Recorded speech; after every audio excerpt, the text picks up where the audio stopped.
Zara is one of the most well-known clothing brands in the world.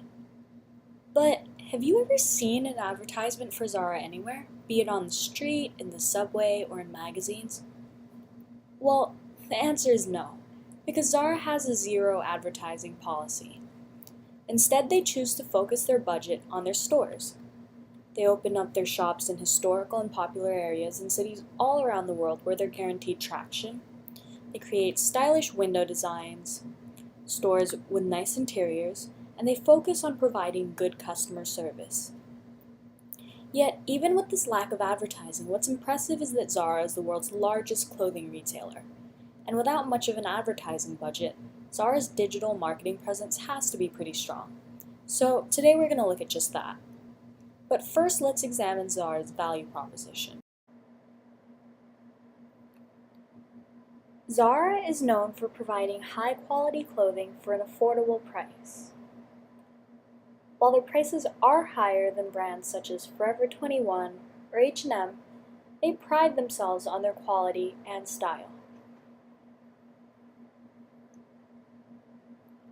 Zara's clothing is somewhat conservative compared to other brands, but as you can see from this video, the image they are trying to give to their consumers is an image of sophistication and style. Their colors aren't very vibrant.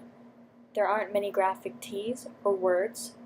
Their clothing is very plain, but elegant. The women showcased in the video are very young, beautiful city dwellers who are very chic and classy. This is really the demographic that they target. Zara's target market is mainly young, middle-class working adults who cannot or are perhaps unwilling to spend so much money on luxury brands. Instead, they find an affordable yet fashionable alternative in Zara.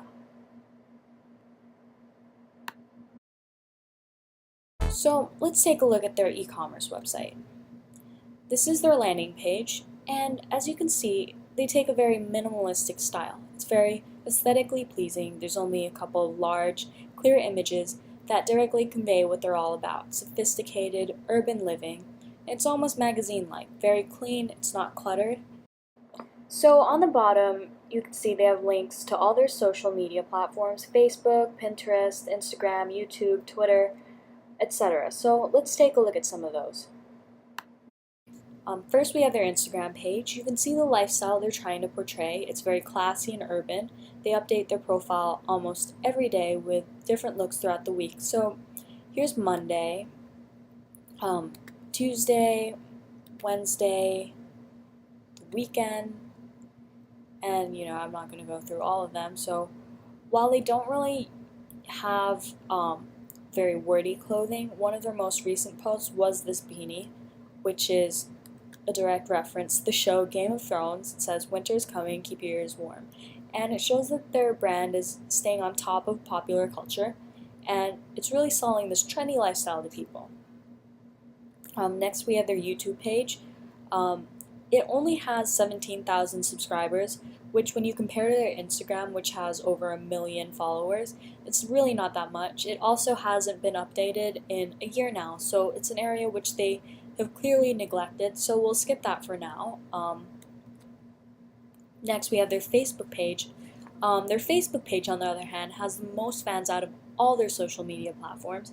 It has over 23 million likes, which is phenomenal. Their Facebook is very consistent with their style. It's very minimalistic, but they use the same pictures we see on Instagram. It's also the same hashtags, hashtag Zara Daily, hashtag Tuesday, hashtag New This Week, and there's not really much dialogue, it's just hashtags.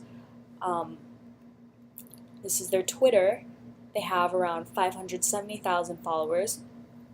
And likewise, they have their Zara Daily campaign that features different outfits for every day of the week, lots of pictures, but not much information. So going forward on their social media front, I do think there could be some improvements. Zara doesn't really interact too much with their consumers. They do a great job of highlighting new looks and new products that come in, but they don't really engage with their consumers. They don't really reach out to customers, they don't retweet or repost anything on Facebook, and they don't provide the opportunity for their customers to reach back out to them either. Admittedly, this is difficult for a brand that's so big, but to get more of a digital presence, I would try to get people more involved in the brand.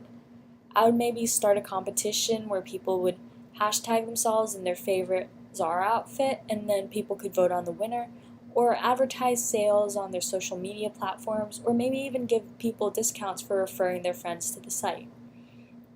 As of now, they don't do anything like that, which is something that a lot of their competitors do. So to stay ahead, I would definitely implement a campaign of some sort like that. I would also vary the content on the different social media sites.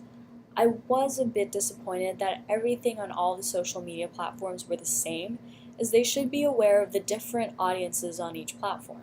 On Instagram, they do a great job because it's a very visual social media platform, and they put very beautiful pictures of their clothes. But I think on a platform like Twitter, where everything is based on real time, it's more about the tweets with words rather than just pictures. And that's where I feel like Zara could interact with their consumer base more and give more information about the company and really just have a conversation with their customers.